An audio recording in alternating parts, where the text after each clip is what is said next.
Hello, ladies and gentlemen. Welcome to Calls. This is the 2023 Fall FedEx Zozo DFS Tactics Show.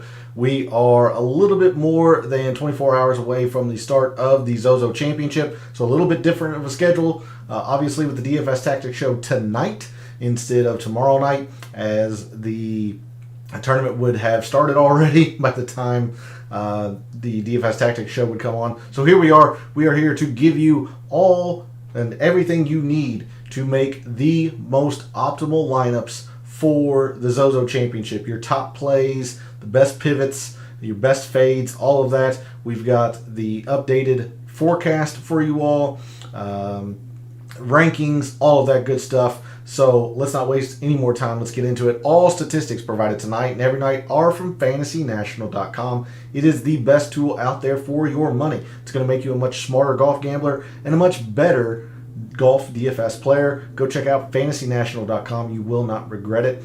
In the description to the video, there are links to all of the social media. First off, my X and Instagram, where I post research weekly on the PGA Tour.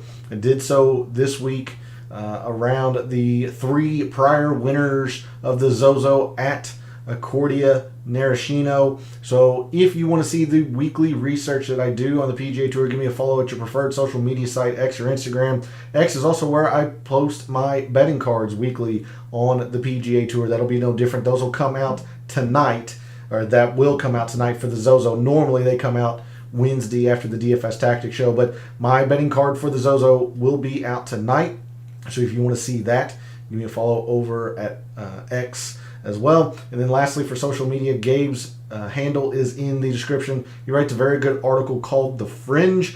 It's a very good read. It gets you well prepared for the week at hand, and also updates you throughout the week in terms of course form, recent history, all that good stuff in his own way with his own spreadsheets. And if you are a subscriber to his article, which is free to do so, by the way, if you are a subscriber to his article, you're going to be able to join us in his Substack chat on Wednesday evenings for his DFS talk in his chat.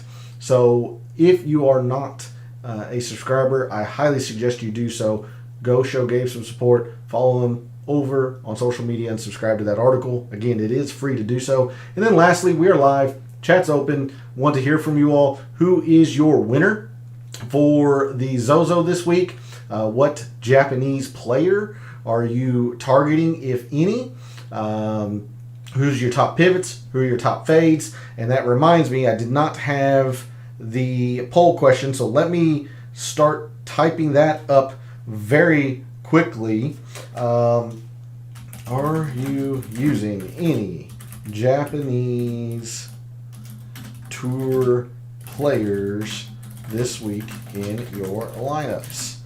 So we'll have that, and I believe we are set to go. So let's figure out our strategies and our tactics for the 2023 Fall FedEx Zozo.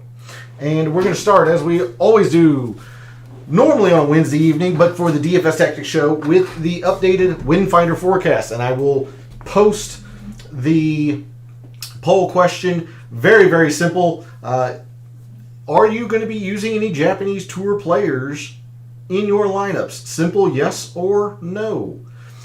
For this evening, would like to hear who you're using, if you are using any. But again, a very, very simple poll question this evening. Yes or no, are you using any Japanese tour players in your lineups? All right.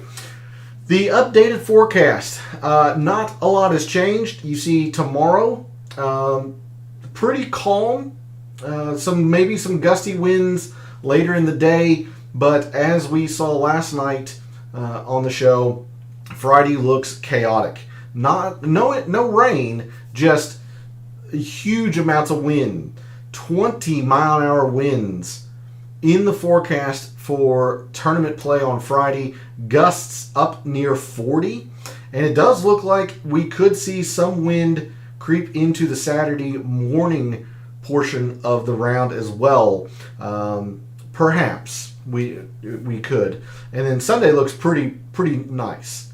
Very low wind, high of 65, so a little chilly, but nothing to do with wind on Sunday. So lots and lots of wind. But with this being a limited field and a no-cut event, we're not going to have any preference on a wave stack, if you will. That just not enough of a difference in the forecast between the early and the late on Thursday, Friday to make much of a difference. But what you need to know is that there is large amounts of wind in the forecast on Friday, and it could creep into Saturday as well. So with that, we'll move to Fantasy National, and let me bring us to the strokes gained. All right, since we are coming from Windfinder, in moderate and windy conditions, going back to the start of 2022, just due to the fact that there haven't been a lot of windy rounds this calendar year. So in the past 22 months or so, our top wind performers in the field this week, again, just making sure I have the correct filters, nothing else. 36 rounds should do.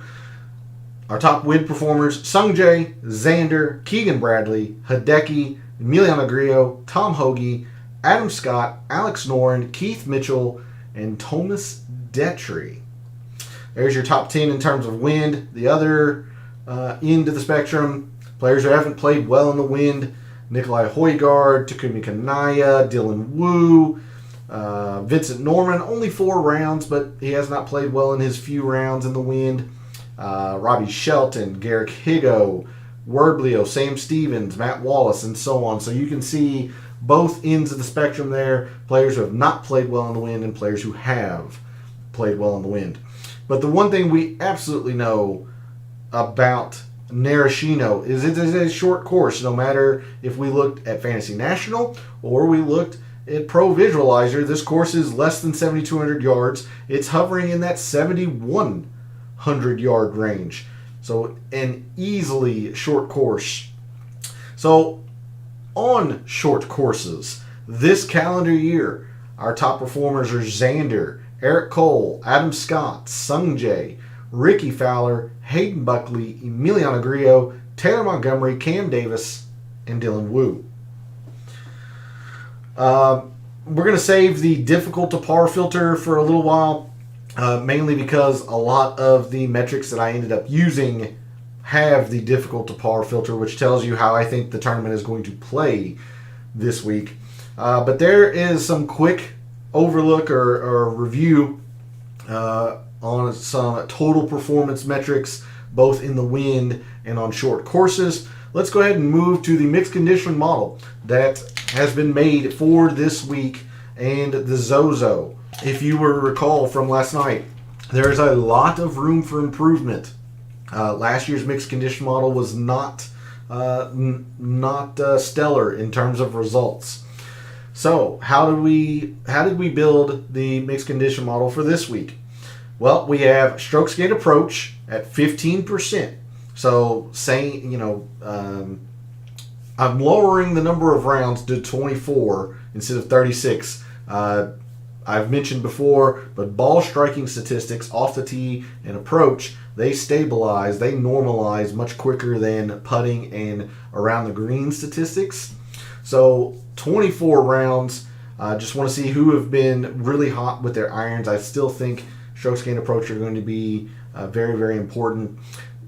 Strokes gained putting, it doesn't list it, but I promise you this has the bent filter. This was Nick having or making a mistake in typing what filters were used. This is strokes gained putting on all bent in the last 36 rounds. 10% in putting on bent greens. Again, these are bent greens. We just saw bent greens at the Shriners, so shouldn't be too much of a difference or big adjustment for the players this week in terms of greens. But now this is where we're going to get into some new metrics and new filters, especially from last year's mixed condition model. 5% in opportunities gained when it's difficult.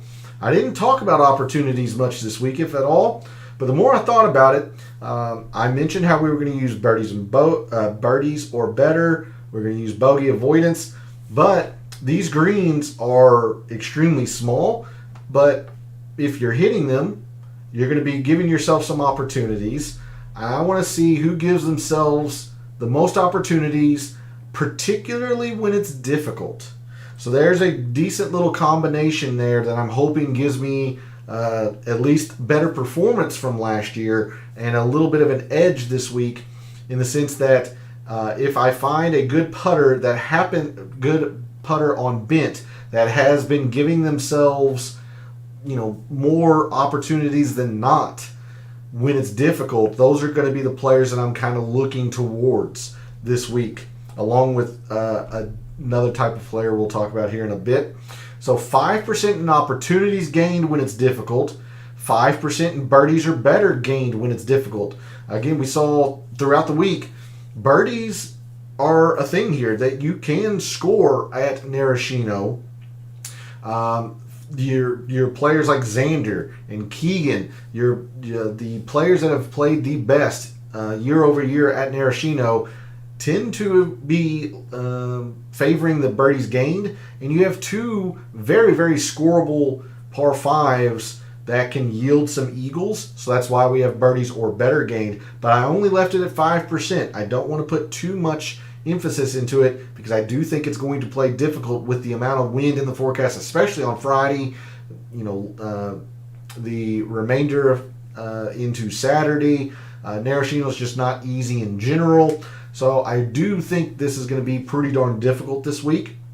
So 5% in birdies or better gained, and then 10% in bogeys avoided when it's difficult. So 20% in different scoring metrics when it's difficult, spread out between bogey avoidance, birdies or better gained, and 5% opportunities gained. But the biggest part of the mixed condition model are greens. Again, these greens are just small. They're hard to hit. It is the biggest part of Narashino, and there are 2 greens per hole.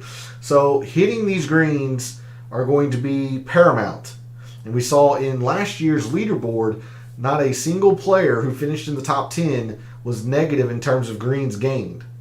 So I want to see who the players are that are most adept at hitting greens or gaining greens when it's difficult.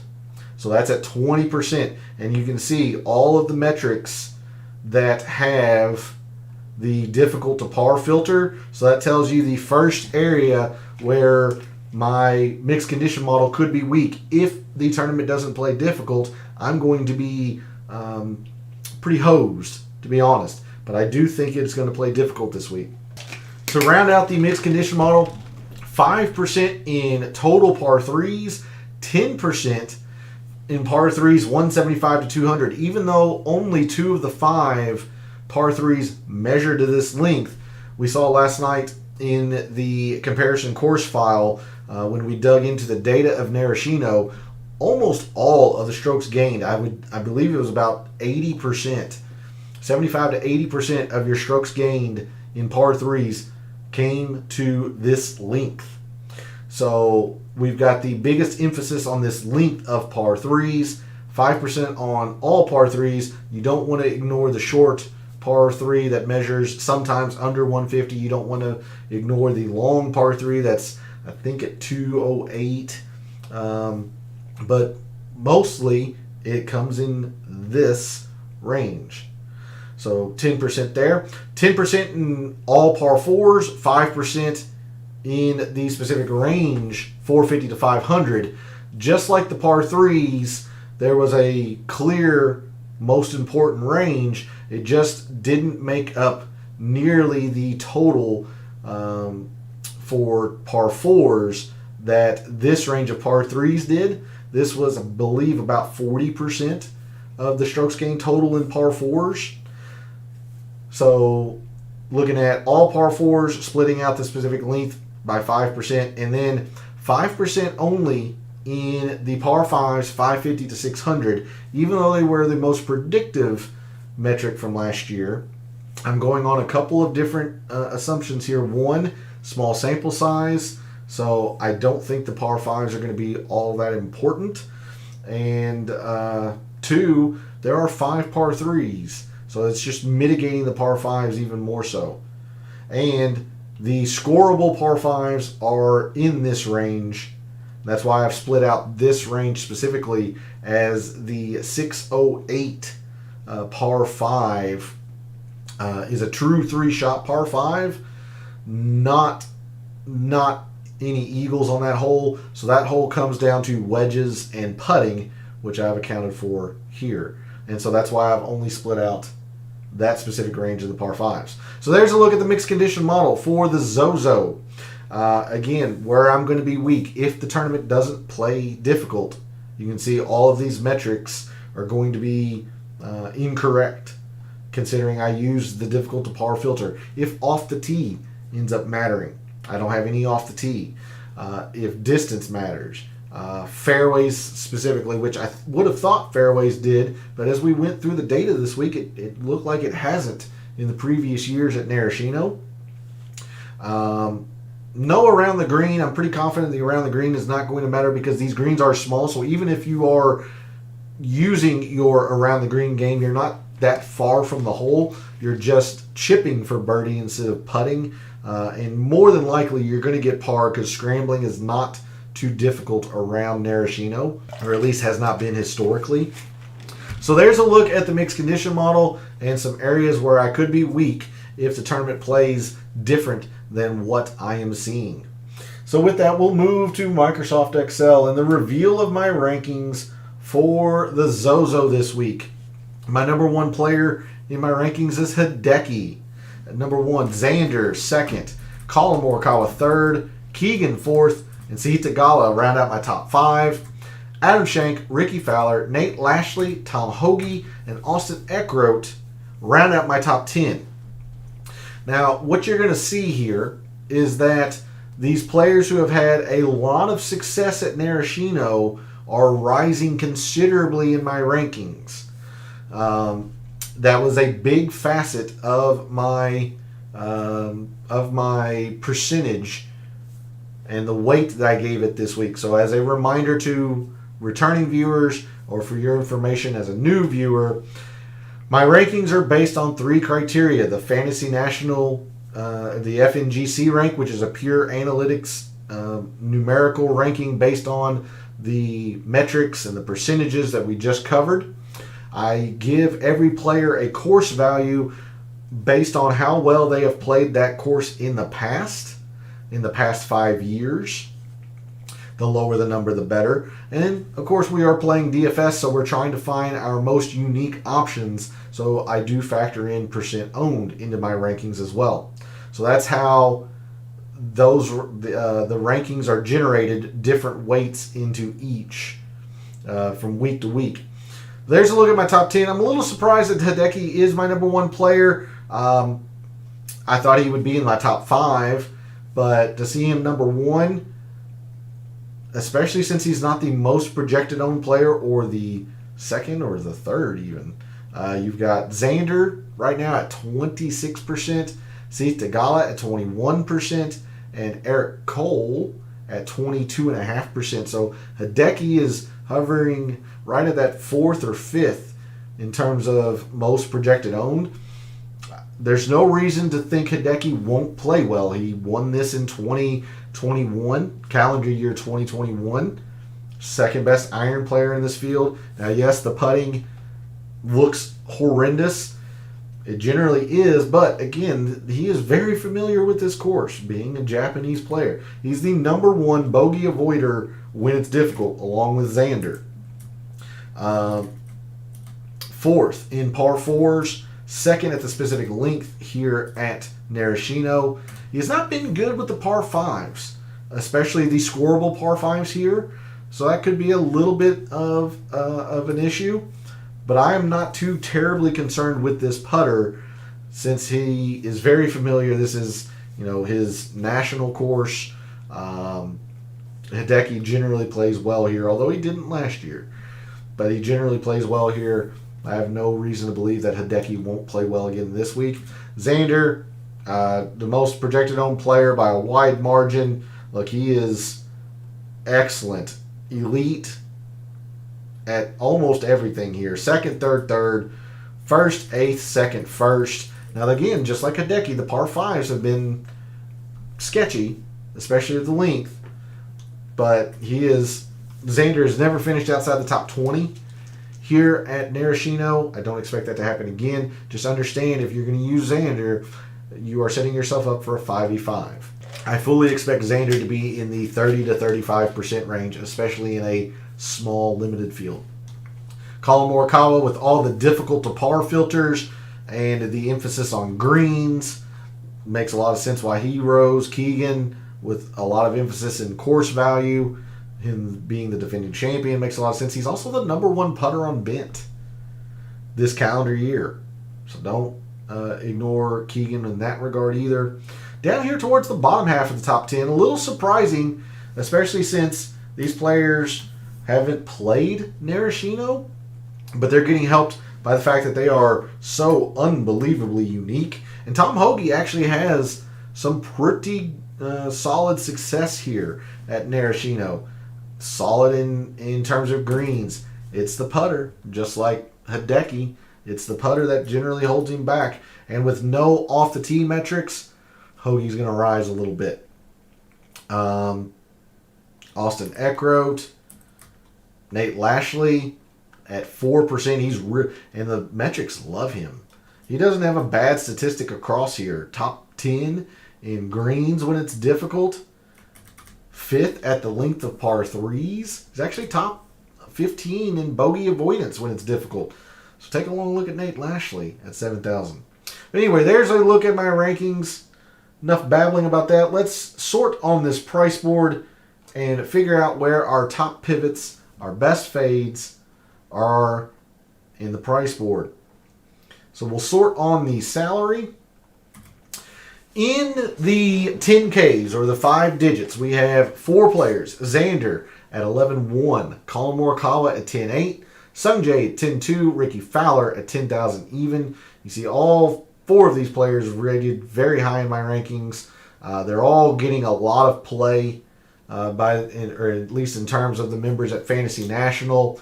Not a whole lot distinguishing here. Xander's the most distinguishing just because of the ownership, but it's a really solid play. If you're taking Xander, you're going to have to find your uniqueness somewhere. But, solid play for obvious reasons. Sungjae has struggled lately. He's generally a bogey avoider, but even when it's been difficult, you see 36th in bogey avoidance when it's difficult. Like, these stats aren't horrendous. They're nothing shaded in pink or red, but they're not good, especially since this is about an 80-man field. So he's pretty much field average at greens when it's difficult. He's been right at field average with the irons. Slightly better than that with the putter on bent. Bogey avoidance when it's difficult. Par 3 lengths, pretty mediocre. To see Sungjae at such a high ownership, that's probably going to have to be a fade for me, considering Ricky has played so extremely well here coming off the year that he's coming off. Again, I think this is going to be difficult, so I am going to back Colin Morikawa more when I think it's difficult because his game sets up very well when it's difficult. Just greens, accuracy, all that stuff. And I'm not going to ignore Xander. He's a lot of ownership, but I don't have the stones to full fade Xander. So I'm going to have some Xander. So in the 10Ks or in the 5 digits, look, I'm probably going to have to make Ricky my number 1 player because he's projected, gosh dang it, he's projected as the most unique of the 10Ks with Colin Morikawa. He's also the cheapest, which allows you to squeeze in a lot more greed. As we'll talk about, there is a certain range of the price board that I really, really like. and Ricky will help facilitate that. I'll make Xander my number 2 choice, even with all of the ownership. I'm just very confident that he's going to play well at Narashino.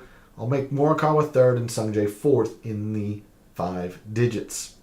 Moving into the 9s, Hideki, Cam Davis, Adam Scott, Keegan, Minwoo Lee, and Sahith Theegala.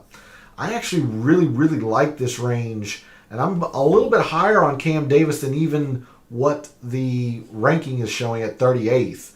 I feel like this will suit Cam Davis a little bit, and you can see he is the 2nd or 3rd most projected owned player per Fantasy National. Now the greens, when it's been difficult, haven't been good at all, but he's a much better putter on bent than what you would think. It is by far his best surface. I try to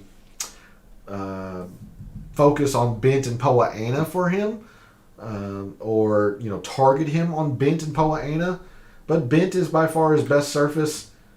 The par 4s, if he takes the Keegan route from last year, Keegan dominated the par 4s as opposed to the par 3. So if he takes the Keegan route from last year, top 10 in par 4s, top 15 in the specific length of par 4s that matter the most here, makes a lot of sense. Top 10 in par 5s, top 10 in opportunities.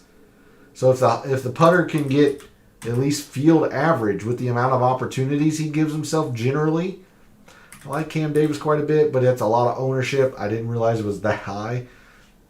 So, Adam Scott should be fine. I think he'll be serviceable as well. It's a lot of ownership, especially for somebody like Keegan Bradley, who is $100 cheaper and only 1% projected more ownership. I would much rather play Keegan than Adam Scott. I also like Minwoo Lee a whole lot this week. The irons haven't been good, at least on the PGA Tour, but he's a much better player than what he has shown on the PGA Tour. And he started to show flashes last year. 10th on bent greens, 3rd at bogeys avoided when it's difficult. And we've talked about how I think this is going to be difficult this week. So I really like Minwoo Lee. I've always liked Theegala this week. He's played Narashino well in his one time. I knew he was going to be highly owned. This feels like a Sahith Theegala course, and I might have to make my exposure to Sahith Theegala in one specific form or fashion, foreshadowing for my betting card. But I really like the 9Ks, and that's why I'm also really high on Ricky, because I think Ricky will be able to facilitate the ability to take at least 1 9 and maybe 2, depending on how comfortable you are going into the 6s, into the 6Ks. So that's why I like Ricky. But Hideki, my number 1 player, I'm going to be using a whole lot of Hideki. I will, I will brave the withdrawal risk that Hideki always carries. I like Cam Davis more than what that ranking is probably showing. Love Keegan. I like Minwoo Lee quite a bit, but you see, this is a very popular area of the price board. A very popular area of the price board. All right, moving into the 8s. Thomas Detry, Højgaard, Griot, Hostler, Norman, Keith Mitchell, Svensson, Alex Noren, and Adam Schenk and Aaron Rai. Eric Cole, 2nd or 3rd most projected owned player, very popular. It's all about the irons. He's 3rd in bent green putting. He's the number 1 par 3 player in this field and at that specific length. A lot going for Eric Cole except for the ownership. I was all about Nikolai Højgaard last week. He played well, ish, I guess. Kind of evened off over the weekend. He generally plays easier courses well, at least early on in his PGA Tour career. He's generally played easier courses well, so the easier you think this course is going to play, then you might want to target Højgaard. But I like Keith Mitchell. Again, I talk about when the course gets difficult, that's generally when Keith Mitchell plays his best. Top 10 in greens when it's difficult. Top 15 in bent putting. Now the par 3s are close your eyes and look away. It's bad. Par 5s haven't been good either. But you see the opportunities when it's difficult. So again, as I was mentioning in my mixed condition model, I'm going to be looking for players who give themselves a lot of opportunities and who are good putting on bent. 6th in opportunities for Keith Mitchell, and he's top 15 on bent putting. I like that combination. Seeing him at 3%, I'm going to be overexposed to Keith Mitchell, especially in a no-cut event. I'm not, you don't have to worry about a missed cut. I like Keith Mitchell a whole lot. I'm surprised he's only sitting at 3%. That is way too low. I generally don't give you strong recommendations. I think this is an egregious error by the members of Fantasy National. I'm going to highly suggest you use Keith Mitchell in your lineups. Use him a lot. That is way too low of ownership for a player that plays difficult courses well, gives himself plenty of opportunities, and is a good putter on the surface. Adam Schenk, missed the cut last week, but it's golf. It happens. Good putter on bent.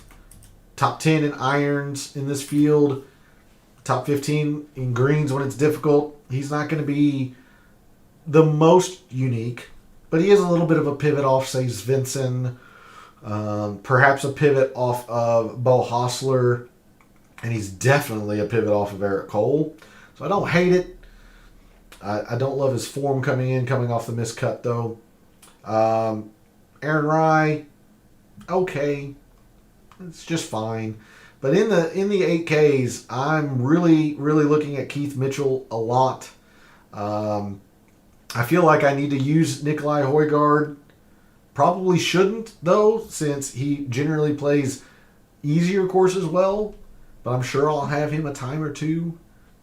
I don't like Detry this week. Don't like Grillo this week. Although he's played fine here. It's just not fantastic. He's been okay, I suppose, here. But the irons have cooled off considerably from when I backed him at the Sanderson Farms. His irons have cooled off considerably. So yeah, there's a look at the 8Ks. It's all about Keith Mitchell if I'm in here. Moving into the upper sevens. Let's throw out some names here. Justin Suh made the cut last week. Decent performance. The analytics really like him. He's very unique. A lot of it is probably going to be that putter. He is the third best putter on bent. He also is pretty darn good at avoiding bogeys, especially when it's difficult. So he's a grinder. That's what you like to see. I'm sure I'll have him a time or two, but I don't think I'm as high on Justin Suh as this ranking is.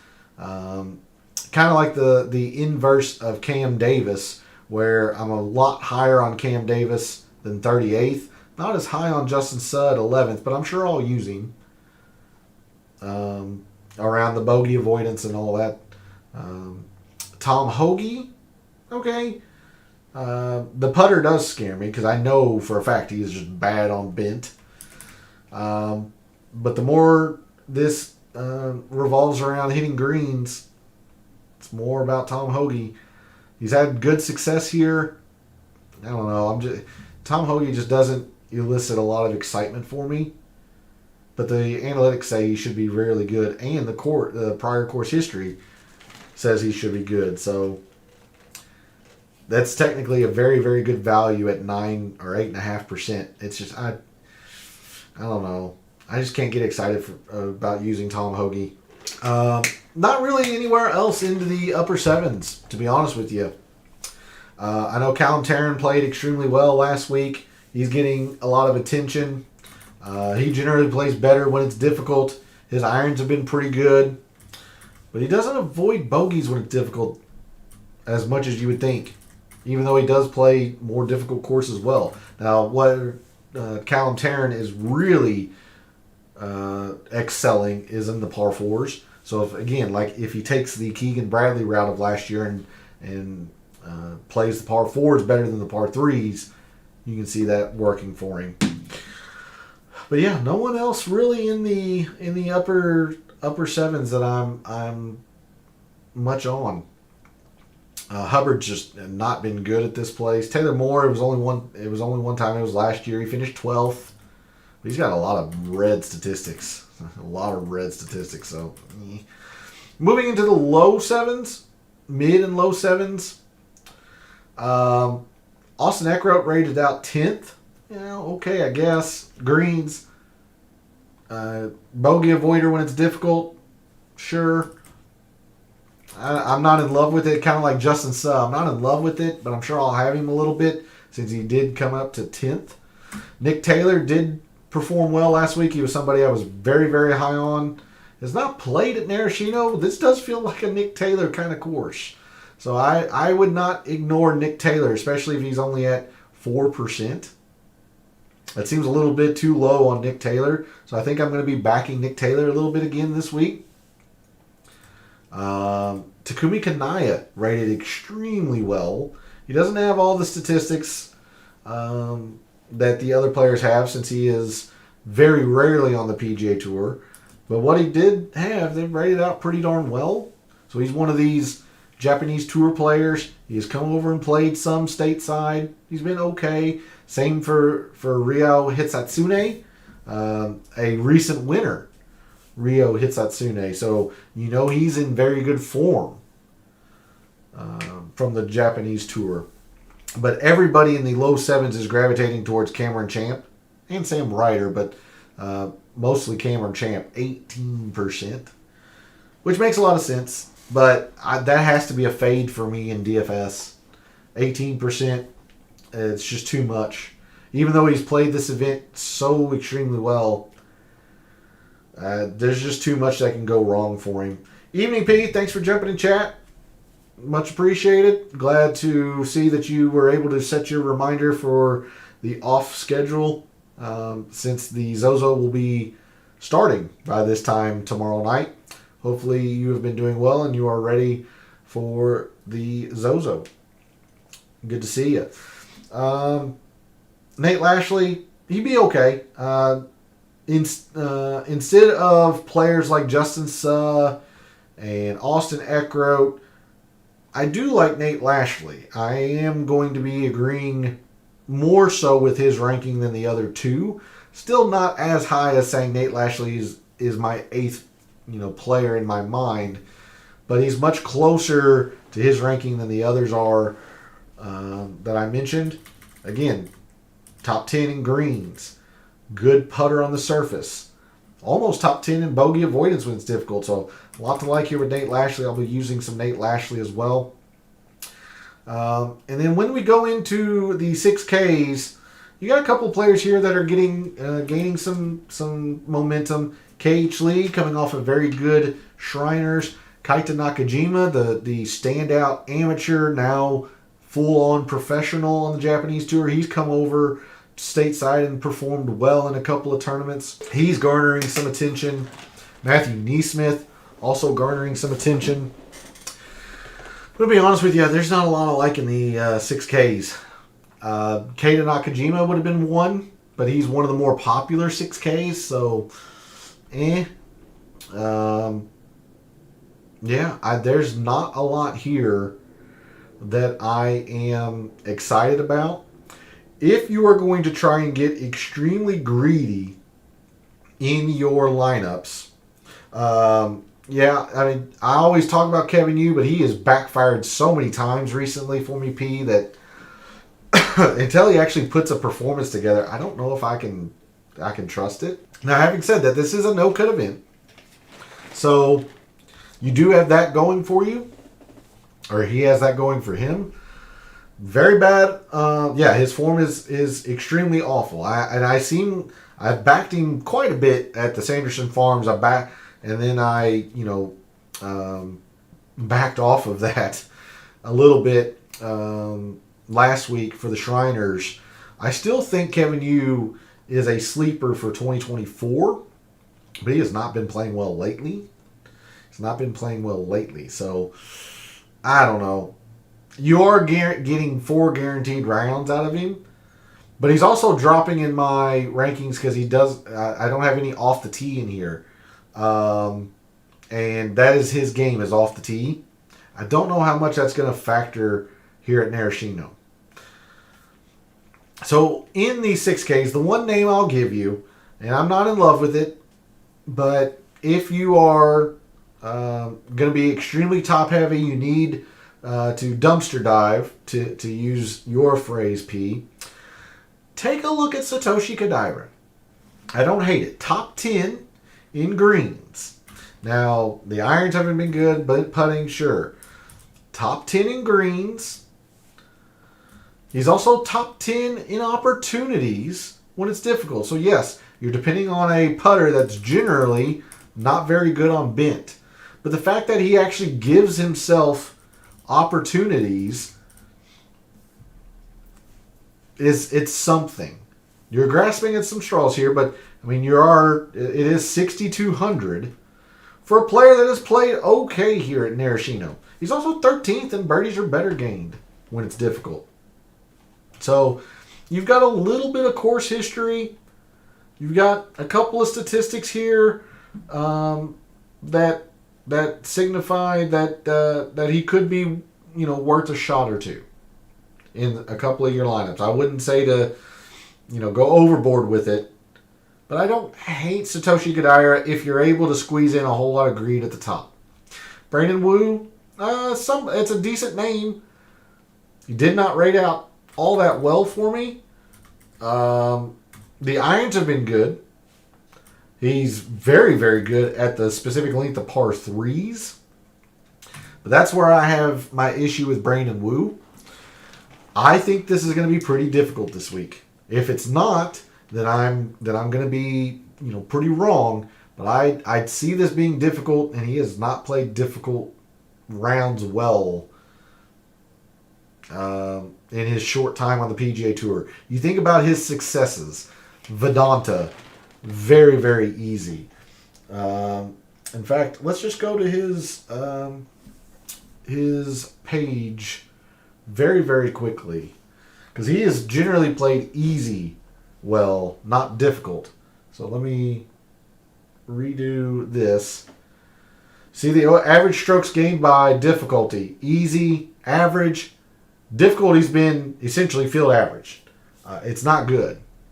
So, again, his top performances, Vedanta, easy. His win on the Korn Ferry Tour Championship, I think, is pretty easy. Pebble Beach, generally pretty easy. Mexico. Puerto Rico is average. So, I'll give him a little bit of some credit there. The Wyndham, easy. The Canadian Open last year, average.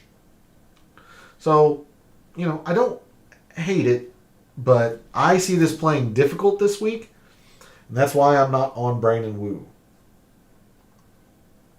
But the irons have been very good. You are correct with that. Been in pretty good form.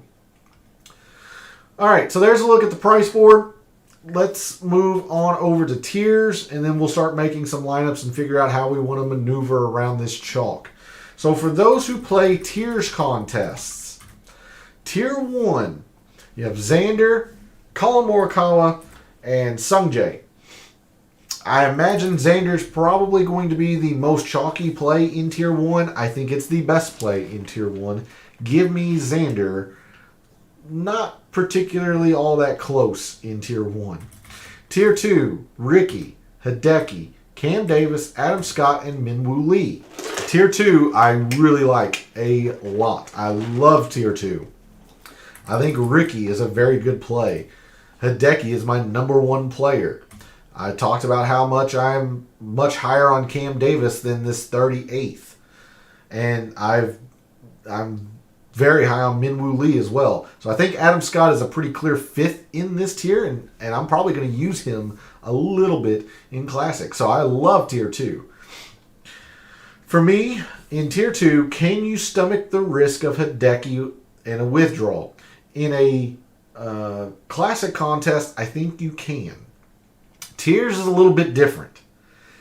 Tiers, that withdrawal is going to hurt you a whole lot more than in a classic lineup. So that, for me, brings Hideki down a notch. So for me, in Tier 2, I'm between Ricky Fowler, Cam Davis, and Minwoo Lee. If we go by the ownerships that are projected for Classic, Cam Davis looks like he's going to be the most owned in Tier 2, which means I would be away from that. So I would be between Ricky and Minwoo Lee. I'm going to go with Ricky, but man, Minwoo Lee is very, very interesting. I think he's probably going to be pretty unique for Tier 2.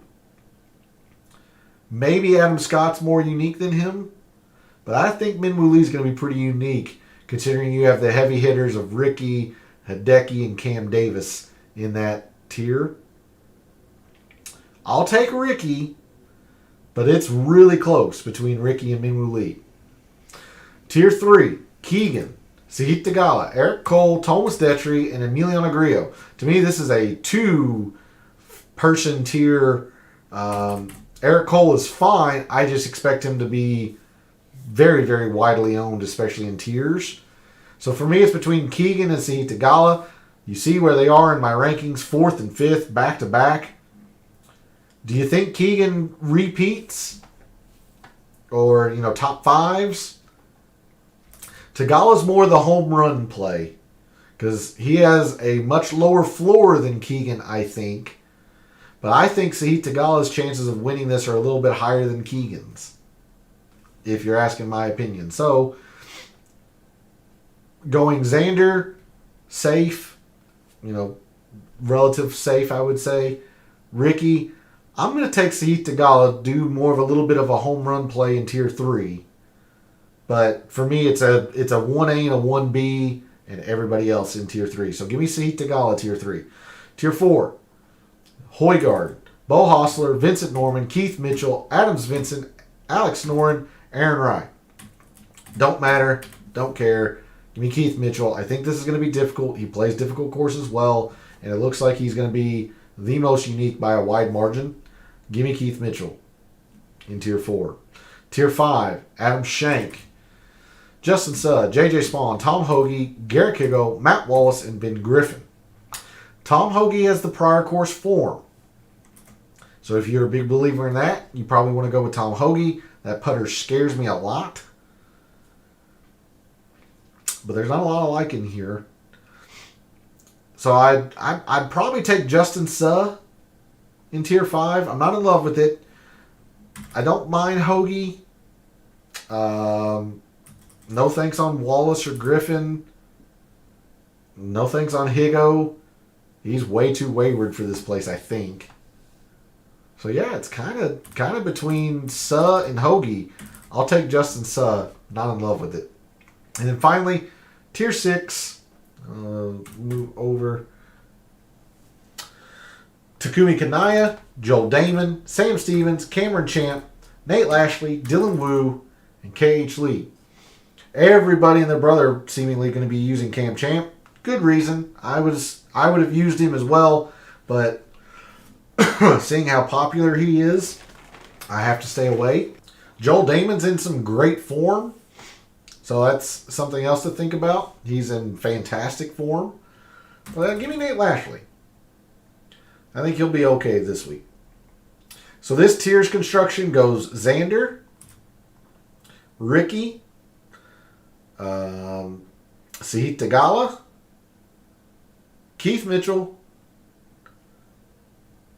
Justin Suh, and Nate Lashley. There's a look at tiers. Let's move to classic lineups. Figure out how we can maneuver around all the chalk and rise in these big GPP contests. So if we're going to try and emulate some of these most duplicated lineups, number one player, it's Xander. I would not be surprised to see him closer at 30 to 35%. It's a good play. He loves Narashino. Olympic gold medalist. Played at Narashino. Good evening, Gabe. Thanks for jumping in chat. You just missed tiers. I think you're still working your way through tiers contests. That's the exact thing that I was talking about. Cameron Champ. Fantasy National has him at 18%. At the beginning of the week, I was focused on Cameron Champ. I thought I was going to use him. 18% is just too much. It's just too much. I cannot do Cameron Champ at 18%. So I wholeheartedly agree with you there. As far as tiers, Tier 1, I went Xander. I don't think it's particularly close with the other two. Tier 2, I went with Ricky. I think Minwoo Lee is very, very interesting. So I would not blame you at all if you took Minwoo Lee. Tier 3, I went with a bit more of what I feel is a home run play. You see where the two are in my rankings, 4th and 5th. So take your pick. It's 1A and 1B, Keegan versus Tagala. I went with Tagala in Tier 3. Keegan Bradley's a great play as well. Tier 4, I love Keith Mitchell. I think this is going to play difficult this week. Keith Mitchell plays difficult course as well. He's the most unique by far in that tier. Give me all the Keith Mitchell I can in Tier 4 and really nobody else. Tier 5, I was between Justin Suh and Tom Hoagie. I chose to go Justin Suh because I'm scared of Tom Hoagie's putter. And then at Tier 6, Cameron Champ is who everyone is going to use. So I'm going to use Nate Lashley. And just to give you a quick highlight on Nate Lashley, he doesn't have a bad statistic. Top 10 in greens when it's difficult. Almost top 10 in bogey avoidance when it's difficult. And again, I just see this playing difficult thanks to that forecast that Windfinder has. Friday looks chaotic. 30-mile-an-hour sustained winds, almost 40-mile-an-hour gusts. Looks like it's going to be creeping into Saturday, at least Saturday morning now a little bit. I see this playing difficult. Narashino's not an easy course as it is. So, kind of like Nate Lashley. So there was the tiers construction that just concluded before you hopped into chat. But if we're going to try to emulate these chalky lineups that our fellow contestants are making, look, the most projected owned player right now, according to Fantasy National, is Xander. I would not be surprised to see him 30 to 35%. That doesn't give them a whole lot of wiggle room since he is at 11-1, but we've talked about it throughout the night. Cameron Champ is garnering a whole lot of attention at 7,100. And then, in fact, some of our fellow contestants could be using Sam Ryder and Cameron Champ, but I'm going to try to bottom them out. Cameron Champ, Joel Damon also getting a lot of look. Mark Hubbard, Callum Tarrant, Michael Kim. Take your pick of a couple of these players. I'm going to say probably Callum Tarrant and Mark Hubbard. This might be a little too much because the second most projected owned player is Cameron Davis, and I think he's going to be too much. Yeah, that's way too much. So if we drop to Eric Cole, leaves us 77. 77 is Matt Wallace and Ben Griffin. They're not garnering a whole lot of attention. JJ Spawn's up here getting a little bit. In fact, actually, let's go Adam Shank, and we'll drop off of Hubbard to Joel Damon. And I think that's underneath. Yeah. So this is leaving $100 on the table, but probably the most chalky lineup that you can make based on the projected ownerships from Fantasy National. Almost 19%. That looks horrendous. It is. But remember, there's only 80 players in this field, so really we try to target the 10%. Really, 11 to 11.5 would be pretty good. But even with that, I don't want any part of this 18.5% match for our big GPPs. Our fellow contestants could also be going balanced. I would think, well, I don't know. Maybe Ricky isn't all that highly owned. Excuse me, because I don't think our fellow contestants would start with Cameron Davis. Maybe they will.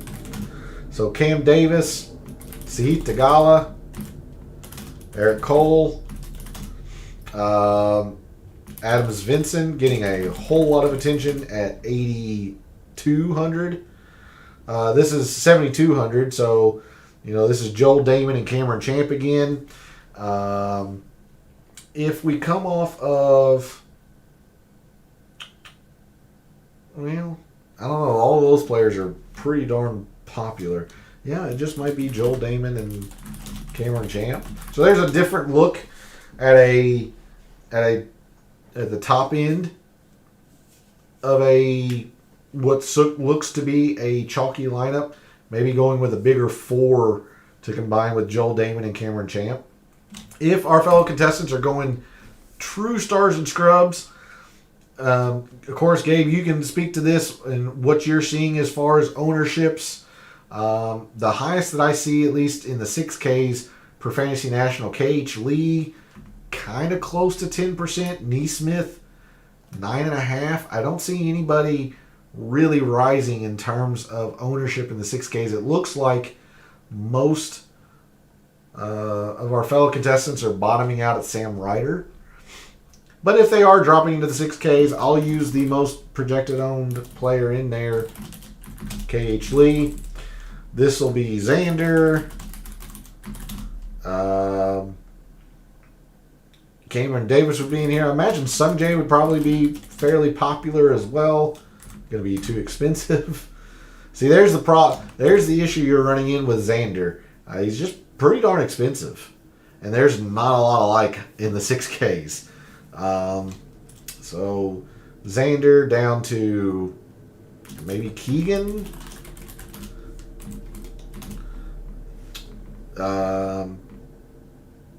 Aaron Rye, Adam Schenk, Svensson. We'll go Aaron Rye. We haven't thrown him in the lineup yet. 7,400 per player. Of course, Cameron Champ's in here.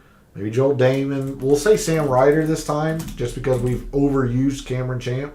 At 7,800, you'd fall down to 76 for Taryn or Mark Hubbard. A little bit less so.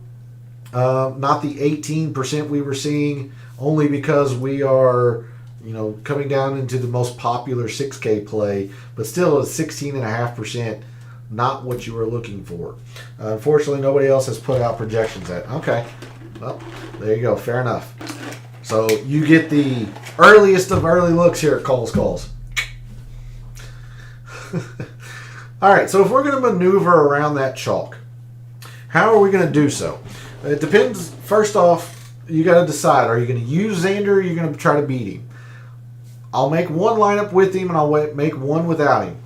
If we're going to use Xander, I showed you the difficulty that it is to build what you would have confidence in these lineups because he's so expensive. That's why I gave you the name Satoshi Kodaira in the 6Ks. So I'll try to make this a stars and scrubs build. I'm not in love with Satoshi Kodaira.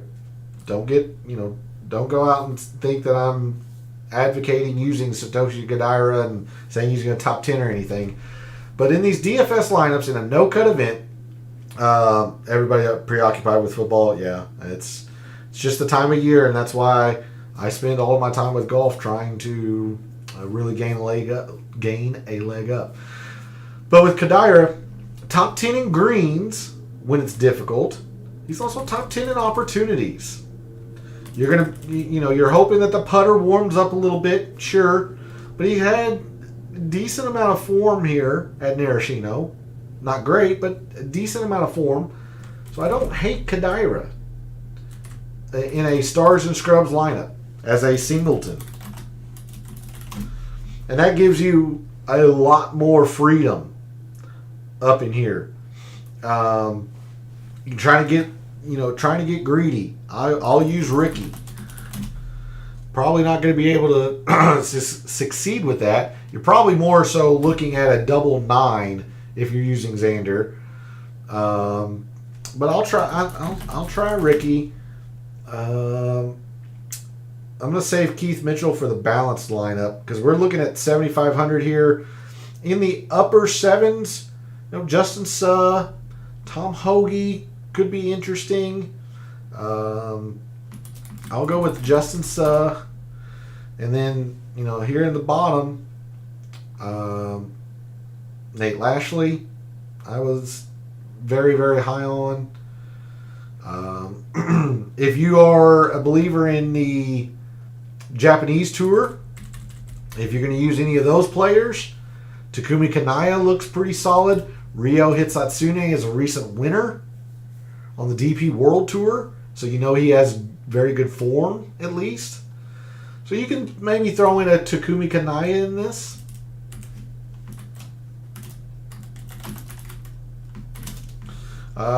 He would actually go here, which leaves 76.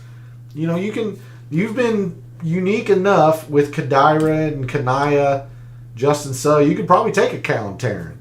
You can take a Mark Hubbard if you're there. I'm not. Callum Tarrant should be okay. Not in love with it, but okay. And you're at that 11.5%, which, might get duplicated once, but with an 80-man field, 11.7 is actually pretty darn good. And you can get that much lower. You can get that much, much lower. So there's a look at a potential stars and scrubs. Basically, you're using Kadira and filling out the low sevens however you see fit. Maybe you don't go to Ricky. Maybe you go Xander, Keegan, and then you can squeeze in an 8 in here that you might like. Not necessarily there with Griot. Maybe you like Bo Hostler a little bit. And then you can still come down into the 75s here. The mid sevens. You have Callum Tarrant, Kanaya, Ryo Hitsatsune. You're a little bit more in the ownership just because of Keegan and Hostler versus Ricky and Justin Suh. But, 7,800. This is Tom Hoagie if you're there. Not in love with this lineup, but there's a different look at a way you can build around Xander. But the way I've been going about my lineups mostly has been more of a balanced look. Again, bottoming out, Nate Lashley, 7,000. I really like. Nick Taylor. This, again, feels like a pretty good Nick Taylor fit. So I like Nick Taylor quite a bit. I haven't been going down much further than Nick Taylor a lot. And some of the lineups that I like the most, I've been skipping the 10Ks. I'll start with the Hideki. I'll take the risk at a withdrawal. This is his national course. He loves playing here. Hideki, Keegan. I like Minwoo Lee a whole lot this week. I think he's going to play pretty darn well. I talked about how the more difficult a course is, the more you need to think about Keith Mitchell. I don't understand why Keith Mitchell's only at 3%. I mean, I guess I understand why, because his irons have been pretty darn bad. But top 10 in greens, when it's difficult, 15th or top 15 on bent putting, and he gives himself a lot of opportunities. Again, if this does not play difficult this week, I'm going to be pretty wrong on a lot of things. But I see this playing difficult. Narashino is not easy. The wind is supposed to pick up for a full day and maybe half of another. The winds are supposed to be gusty on Thursday. I think this is going to be pretty darn difficult. When it's difficult, give me all the Keith Mitchell that I can handle. So I'll take Keith Mitchell there. I can still probably fit another 8 if I wanted Adam Shank or Alex Noren. Not particularly there. I'll bottom this team out at Nick Taylor. I don't need to go to Nate Lashley, even though I really like the player. Let's see. In fact, if we go Nick Taylor and Nate Lashley, what's that give us up top here? 85? Who is that? That's Hostler, Norman. Hostler's okay. So we can go Bo Hostler. So these are the kind of lineups that I have been gravitating towards. You're at that, generally magic 10% number. Now in an 80-person field, this is pretty darn unique. Again, all kind of centered around Keith Mitchell. The fact that I think he's just getting completely undervalued, at least with the members of Fantasy National. I'll take the winner from 2 years ago. I'm pretty high on Minwoo Lee, but you can substitute Minwoo Lee out as you wish. Maybe Sahith Theegala, maybe Keegan Bradley, come off of Bo Hostler, or maybe come down off of Nick Taylor. Those are the kind of lineups that I've been building. This balanced look. I will be using some Xander. I don't have the stones to fade him. I think he's going to be pretty darn good. But, pretty high on Ricky. Really high on Minwoo Lee. I'm going to lose if Keith Mitchell plays well. If Keith Mitchell does not play well, I'll lose.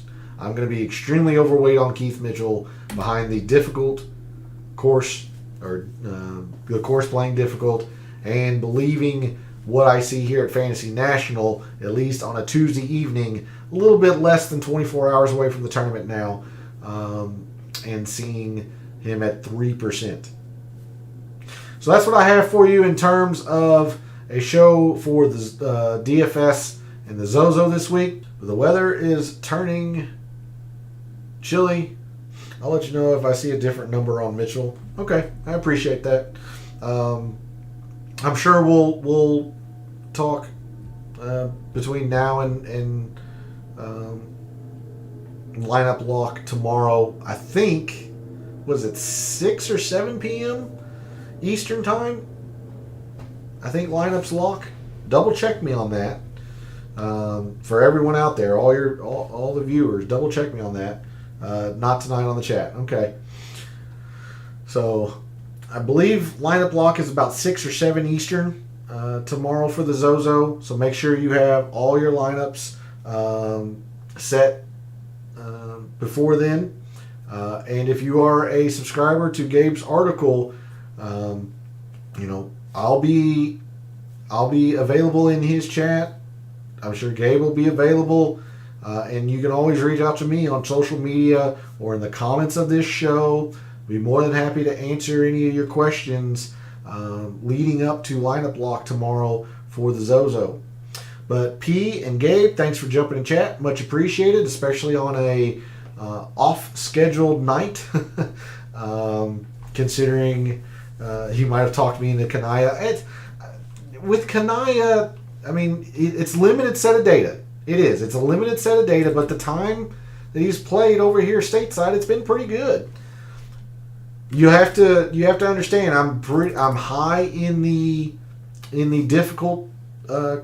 This tournament being difficult this week. So if you're not on that train of thought, then Kanaya is not the play you would want. 7:45. Thanks, Gabe. So 7:45 Eastern is lineup lock. But top 25 greens when it's difficult. Top 15 in bogey avoidance when it's difficult. If I were to use a couple of Japanese tour players, it's probably Takumi Kanaya, probably Ryo Hitsatsune. I also mentioned Kaita Nakajima, but he's a little bit... he's been getting a little bit more attention. For good reason. He was a stellar amateur. He's now turned professional on the Japanese tour. So those are the 3 names that I would have given for Japanese tour players. Kanaya, Hitsatsune, and Nakajima. But again, that's going to do it for the show. P, Gabe, thanks for jumping in chat. Gabe, thanks for checking on some of those things like lineup lock. Much appreciated. Thanks for jumping in on an off-schedule night. Weird week since we're playing halfway across the world. Thanks to everyone else out there who tunes in, watches, listens, supports the channel. It's always appreciated. I try to give you some solid statistical analysis. Even if I'm not correct, try to give you solid statistical analysis and try to win a little bit of money in the process. A reminder to go subscribe to Gabe's article called The Fringe. If you are a subscriber, you're going to be able to jump in his Substack chat and bounce ideas off with him and I throughout the rest of tonight and into tomorrow before lineups lock. Thanks for all the support. It's always appreciated. For all of the wagers that you have made this week for the Zozo, for all of your DFS contests you play this week for the Zozo, for this weekend and every weekend, may all your bets be profitable.